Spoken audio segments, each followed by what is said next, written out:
शांति 23 जुलाई 2023। अव्यक्त बाप दादा के महावाक्य।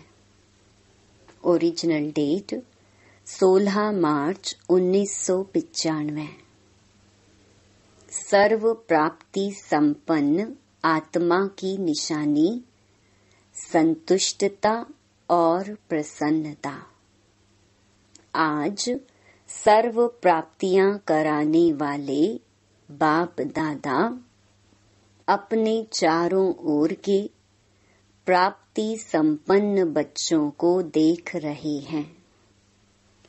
सर्व प्राप्तियों के दाता संपन्न और संपूर्ण बाप के बच्चे हैं, तो हर एक बच्चे को बाप ने सर्व प्राप्तियों का वर्षा दिया है। ऐसे नहीं किसको 10 दिया हो, किसको 20 दिया हो, सभी बच्चों को सर्व प्राप्तियों का अधिकार दिया है। सभी बच्चे फुल वर्षे के अधिकारी हैं, तो बाप दादा देख रहे हैं कि हरेक अधिकारी बच्चों ने अपने में प्राप्तियों का अधिकार कितना प्राप्त किया है। बाप ने सर्व दिया है। बाप को सर्व शक्तिमान व संपन्न सागर कहते हैं, लेकिन बच्चों ने उन प्राप्तियों को कहाँ तक अपना बनाया है। बाप ने सर्व दिया है। बाप को सर्व शक्तिमान व संपन्न सागर कहते हैं, लेकिन बच्चों ने उन प्राप्तियों को कहाँ तक अपना बनाया है। बाप का दिया हुआ वर्षा जब अपना बना लेते हैं, तो जितना अपना बनाते हैं उतना नशा और खुशी रहती है। मेरा खजाना है। दिया बाप ने, लेकिन अपने में धारण कर अपना बना लिया, तो क्या देखा कि अपना बनाने में नंबर वार हो गए हैं। बाप ने नंबर नहीं बनाए हैं, लेकिन अपने अपने धारणा की यथाशक्ति ने नंबर वार बना दिया है। संपूर्ण अधिकार व सर्व प्राप्तियों से संपन्न आत्मा जो सदा अमृत वेले से रात तक प्राप्तियों के नशे व अनुभव में रहती है, उनकी निशानी क्या होगी। प्राप्तियों की निशानी है संतुष्टता। वो सदा संतुष्ट मणि बन दूसरों को भी संतुष्टता की झलक का वाइब्रेशन फैलाते रहते हैं। उनका चेहरा सदा प्रसन्न चित्त दिखाई देगा। प्रसन्न चित्त अर्थात सर्व प्रसन्न चित्त से न्यारा। कोई प्रश्न नहीं होगा, प्रसन्न होगा। क्यों, क्या, कैसे, यह सब समाप्त। तो ऐसे प्रसन्न चित्त बने हो कि अभी भी कभी कभी कोई प्रश्न उठता है कि ये क्या है, ये क्यों है, ये कैसे होगा, कब होगा। ये प्रश्न चाहे मन में चाहे दूसरों से उठता है। प्रश्न चित्त हो या प्रसन्न चित्त हो, या कभी प्रश्न चित्त कभी प्रसन्न चित्त, क्या है। वैसे गायन है, अप्राप्त नहीं कोई वस्तु ब्राह्मणों के खजाने में। ये किसका, किन ब्राह्मणों का गायन है। आपका है या दूसरे आने वाले हैं। आप ही हो। तो जब कोई अप्राप्ति होती है ना, अप्राप्ति असंतुष्टता का कारण है। अपना अनुभव देखो। कभी भी मन असंतुष्ट होता है तो कारण क्या होता है? कोई न कोई अप्राप्ति का अनुभव करते हो, तब असंतुष्टता होती है। गायन तो है, अप्राप्त नहीं कोई वस्तु। ये अब का गायन है या विनाश के समय का? विनाश के समय संपन्न हो जाएंगे कि अभी होना है? जो समझते हैं कि हम सदा प्रसन्न चित्त रहते हैं, कभी भी किसी भी बात में, चाहे अपने संबंध में चाहे दूसरों के संबंध में भी प्रश्न नहीं उठता, सदा संतुष्ट रहते हैं, ऐसी संतुष्ट आत्माएं कितनी होंगी? बहुत हैं। अच्छा, जो समझते हैं सदा प्रसन्न रहते हैं, चाहे माया कितना भी हिलाए, लेकिन हम नहीं हिलते, माया को हिला देते हैं। माया नमस्कार करती है, हम अंगद हैं। माया हार जाती, लेकिन हम विजयी हैं। जो ऐसे हैं वो हाथ उठाओ। सदा शब्द याद रखना, कभी कभी वाले नहीं। बहुत थोड़े हैं, कोटों में कोई है। क्वेश्चन मार्क उठता तो है ना? क्वेश्चन मार्क डिक्शनरी से निकल जाए, हलचल भी ना हो। कंप्यूटर चलाते हो तो उसमें आता है ना? आपके बुद्धि रूपी कंप्यूटर में सदा फुल स्टॉप की मात्रा आए, क्वेश्चन मार्क आश्चर्य की मात्रा खत्म। इसको कहा जाता है सदा प्रसन्न चित्त। ऐसा प्रसन्न चित्त औरों का भी क्वेश्चन मार्क खत्म कर देता है। नहीं तो स्वयं में अगर क्वेश्चन मार्क है तो कोई भी बात सुनेंगे, देखेंगे, कहेंगे, हाँ ये तो होना नहीं चाहिए, लेकिन होता है। मैं भी समझती हूँ होना नहीं चाहिए। मिक्स हो जाएंगे। उसके प्रश्न को और अंडरलाइन कर देंगे। टेका तो दे दिया ना कि हाँ ये ठीक नहीं है, लेकिन होता है। तो प्रसन्न चित्त उसको नहीं किया, लेकिन और ही प्रश्न को बढ़ा लिया, एडिशन हो गई। वैसे 1 का क्वेश्चन था, अभी 2 का हो गया, 2 से 4 का हो जाएगा। तो प्रसन्न चित्त वाइब्रेशन के बजाय प्रश्न चित्त का वाइब्रेशन जल्दी फैलता है।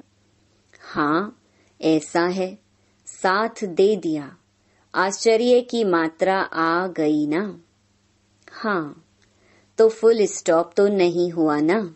चाहे अपने प्रति भी, ये मेरे से होना नहीं चाहिए, ये मेरे को मिलना चाहिए, ये दूसरे को नहीं होना चाहिए, तो ये चाहिए चाहिए प्रश्न चित्त बना देती है, प्रसन्न चित्त नहीं। तो सभी का लक्ष्य क्या है? संतुष्ट प्रसन्न चित्त। जिसका प्रसन्न चित्त होता है, उसके मन बुद्धि के व्यर्थ की गति फास्ट नहीं होगी। सदा निर्मल निर्माण। निर्माण होने के कारण सभी को अपने प्रसन्न चित्त की छाया में शीतलता देंगे। कैसा भी आग समान जला हुआ, बहुत गरम दिमाग का हो, लेकिन प्रसन्न चित्त के वाइब्रेशन की छाया में शीतल हो जाएगा। कमजोरी क्या आती है? वैसे ठीक चलते हो, अपने रीति से अच्छे चलते हो, लेकिन जब संबंध संपर्क में आते हो तो दूसरे की कमजोरी देखते, सुनते, वर्णन करते, प्रभाव में आ जाते हो। फिर कहते हो कि इसने किया ना, इसलिए मेरे से भी हो गया। इसने कहा तभी मैंने कहा। उसने 50 बारी कहा, मैंने 1 बारी कहा। फिर बाप के आगे भी बहुत मीठी मीठी बातें रखते हैं। कहते हैं बाबा आप समझो ना, इतना सहन कहाँ तक करेंगे? फिर भी पुरुषार्थी है ना, तो थोड़ा तो आएगा ना। बाप को भी समझाने लगते हैं। यहाँ जो निमित्त हैं उन्हों को बहुत कथाएं सुनाते हैं।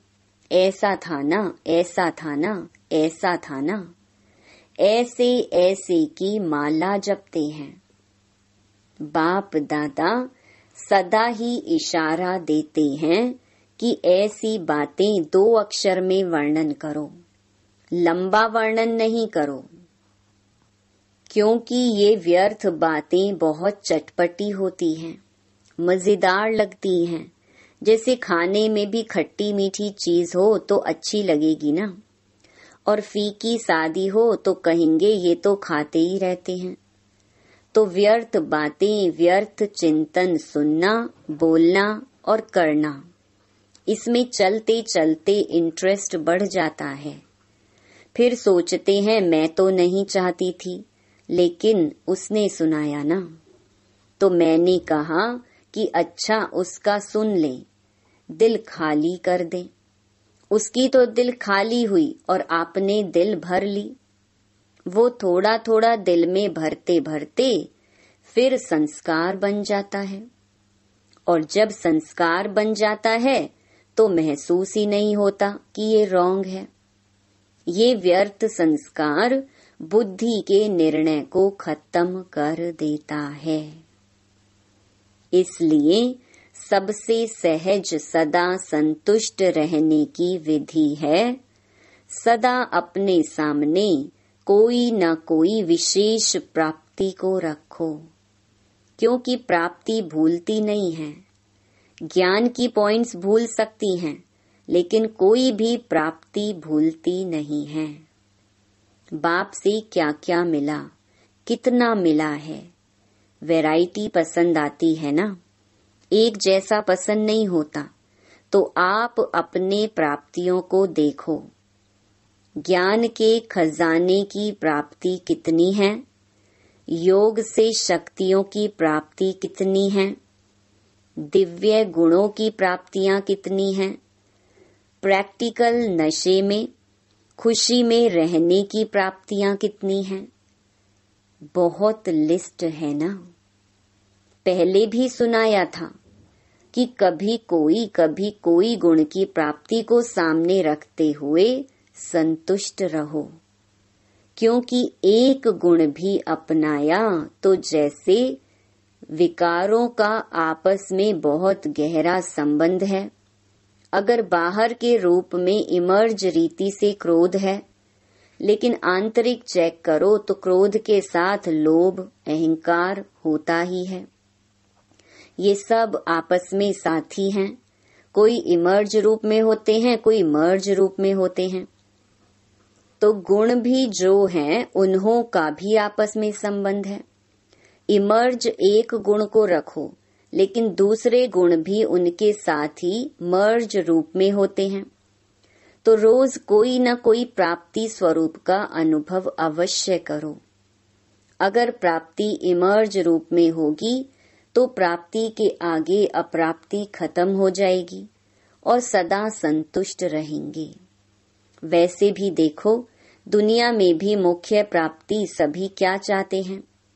हर एक चाहता है कि अपना नाम अच्छा हो, दूसरा मान और तीसरा शान। नाम, मान, शान ये प्राप्त करना चाहते हैं। आप भी क्या चाहते हो? आप भी तो यही चाहते हो ना, हद का नहीं, बेहद का। तो दुनिया वाले तो हद के नाम के पिछाड़ी दौड़ते हैं, और आपका नाम विश्व में जितना ऊंचा है उतना और किसका है? तो आप अपने नाम को देखो। सबसे नाम की विशेषता ये है कि आपका नाम कौन जपता है? स्वयं भगवान आपका नाम जपता है। तो इससे बड़ा नाम क्या होगा? आपके नाम से अभी लास्ट जन्म में भी अनेक आत्माएं अपना शरीर निर्वाह चला रही हैं। आप ब्राह्मण हो ना, तो ब्राह्मणों के नाम से आज भी नामधारी ब्राह्मण कितना कमा रहे हैं। अभी तक नामधारी ब्राह्मण भी कितना ऊंचे गाए जाते हैं। तो आपके नाम की कितनी महिमा है। इतना श्रेष्ठ नाम आपका हो गया, इसलिए हद के नाम के पीछे नहीं जाओ। मेरा नाम तो कभी किसी में लेते ही नहीं है। मेरा नाम सदा पीछे ही रहता है। सेवा मैं करती हूँ, नाम दूसरे का हो जाता है। तो हद के नाम के पीछे नहीं जाओ। बाप के दिल में आपका नाम सदा ही श्रेष्ठ है। जब बाप के दिल में नाम हो गया तो कोई सेवा में या कोई प्रोग्राम में या कोई भी बातों में आपका नाम नहीं भी आया तो क्या हर्जा, बाप के पास तो है ना। जैसे भक्ति मार्ग में हनुमान का चित्र दिखाते हैं ना, तो उसके दिल में क्या था? राम था। और बाप के दिल में क्या है? बच्चे। तो बच्चों में आप हो या नहीं हो, तो सभी का नाम है। देखा है? पक्का? कभी मिस हो गया हो तो आप सभी का नाम है। तो और नाम के पीछे क्यों पड़ते हो? क्योंकि मेजॉरिटी यही नाम मान शान गिराता भी है और यही नाम मान शान नशा भी चढ़ाता है। तो प्राप्ति के रूप में देखो। अगर मानो कोई कारण से आपका नाम गुप्त है और आप समझते हो कि मेरा नाम होना चाहिए, यथार्थ है, फिर भी अगर किसी आत्मा से हिसाब किताब के कारण या उसके संस्कार के कारण आपका नाम नहीं होता है, आप राइट हो, वो रॉन्ग है, फिर भी उसका नाम होता है, आपका नहीं, तो विजय माला में आपका नाम निश्चित है। इसीलिए इसकी भी परवाह नहीं करो। इस रूप में माया ज्यादा आती है, इसीलिए अभी गलती से नाम मिस हो भी गया कोई हर्जा नहीं, लेकिन विजय माला में आपका नाम मिस नहीं हो सकता। पहले आपका नाम होगा। तो अपने नाम की महिमा याद रखो कि मेरा नाम बाप के दिल पर है, विजय माला में है, अंत तक मेरा नाम सेवा कर रहा है। और आपका मान कितना है? भगवान ने भी आपको अपने से आगे रखा है। पहले बच्चे, तो स्वयं बाप ने मान दे दिया। कितना आपका मान है उसका प्रूफ देखो कि आपके जड़ चित्रों का भी लास्ट जन्म तक कितना मान है। चाहे जाने नहीं जाने, लेकिन कोई भी देवी देवता का चित्र होगा तो कितने मान से उसको देखते हैं। सबसे श्रेष्ठ मान अब तक आपके चित्रों का भी है, ये प्रूफ है। जब आपके चित्र ही इतने माननीय पूजनीय हैं, तो जिसका मान रखा जाता है उसको पूजनीय माना जाता है। हमेशा कहते हैं ना, ये हमारे पूजनीय हैं, पूज्य हैं। तो प्रैक्टिकल प्रूफ है कि आपके चित्रों का भी मान है, तो चैतन्य में है तब भी चित्रों का मान है। अगर चैतन्य में मान नहीं होता तो चित्रों को कैसे मिलता? बाप तो सदा कहते हैं पहले बच्चे, बच्चे डबल पूजे जाते हैं, बाप सिंगल।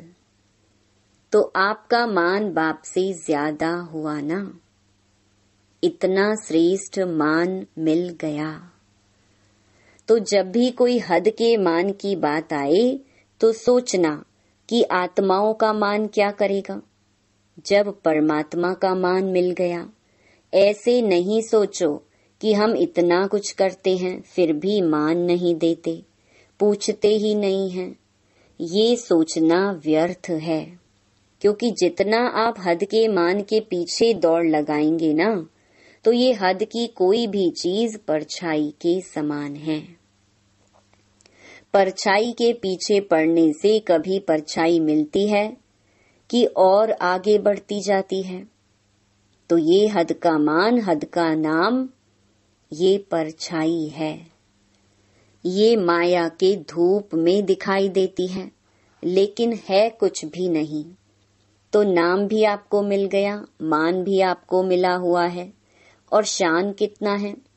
अपने एक एक शान को याद करो। और किसने शान में बिठाया? बाप ने बिठाया। बाप के दिल तख्त नशीन है। सबसे बड़े ते बड़ी शान राज्य पद है ना। तो आपको तख्त ताज मिल गया है ना, जो परम आत्मा के तख्त नशीन है। इससे बड़ी शान क्या है? कभी कभी निर्णय करने में एक छोटी सी गलती कर देते हो। जो रियल शान है, रूहानी शान है, वो कभी भी अभिमान की फीलिंग नहीं देगा। तो कभी कभी क्या करते हो? होता अभिमान है, लेकिन समझते हो कि ये शान तो अपना रखना चाहिए, इतना शान तो रखना चाहिए ना।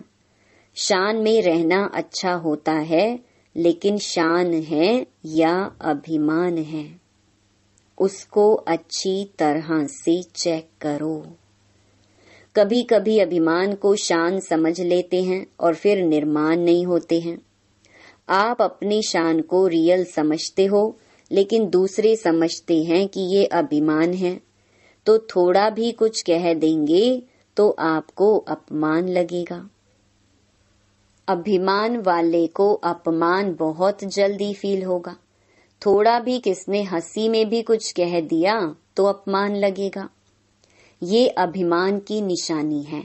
सोचेंगे, नहीं मैं तो ऐसा हूँ नहीं, ऐसे थोड़े ही कहना चाहिए। तो निर्णय ठीक करो। उस समय निर्णय में कमी कर लेते हो। यथार्थ के बजाय मिक्स होता है और आप उसको यथार्थ समझ लेते हो। तो कहने में आता है कि ये हैं बहुत अच्छे, लेकिन बोल चाल, उठना बैठना जो है ना, वो अभिमान का लगता है। ये भी किसी ने कहा तो अपमान की फीलिंग आ जाएगी। तो स्वमान और अभिमान के अंतर को भी चेक करो। स्वमान कितना बड़ा है, शान कितनी बड़ी है, उस बेहद के नाम, मान और शान को सदा इमर्ज रखो। मर्ज नहीं, इमर्ज करो। जैसे याद में कभी कभी अलबेलापन आ जाता है, तो कहते हैं हम हैं ही बाप के, याद क्या करें। लेकिन इमर्ज संकल्प से प्राप्ति का अनुभव होता है। ऐसे ही हर धारणा में अलर्ट रहो। अलबेले नहीं बनो, क्योंकि समय समीप आ रहा है और समय समीप क्या सूचना दे रहा है? समान बनो, संपन्न बनो। तो समय की चैलेंज को देखो और सर्व प्राप्तियों से संपन्न बनो। अच्छा, चारों ओर के सदा सर्व प्राप्ति स्वरूप आत्माएं, सदा संतुष्ट, सदा प्रसन्न चित्त रहने वाली श्रेष्ठ आत्माएं, सदा स्वयं को श्रेष्ठ नाम, मान, शान के अधिकारी अनुभव करने वाली समीप आत्माएं, सदा सर्व को संतुष्टता के वाइब्रेशन की लाइट माइट देने वाले प्रसन्न चित्त आत्माओं को बाप दादा का याद प्यार और नमस्ते। वरदान: हर सेकंड स्वयं को भरपूर अनुभव कर सदा सेफ रहने वाले स्मृति सो समर्थ स्वरूप भव। बाप दादा द्वारा संगम युग पर जो भी खजाने मिले हैं, उनसे स्वयं को सदा भरपूर रखो। जितना भरपूर उतना हलचल नहीं। भरपूर चीज में दूसरी कोई चीज आ नहीं सकती। ऐसे नहीं कह सकते कि सहन शक्ति व शांति की शक्ति नहीं है। थोड़ा क्रोध या आवेश आ जाता है। कोई दुश्मन जबरदस्ती तब आता है जब अलबेलापन है या डबल लॉक नहीं है। याद और सेवा का डबल लॉक लगा दो, स्मृति स्वरूप रहो, तो समर्थ बन सदा ही सेफ रहेंगे। स्लोगन: विश्व का नव निर्माण करने के लिए अपनी स्थिति निर्माणचित बनाओ। ओम शांति।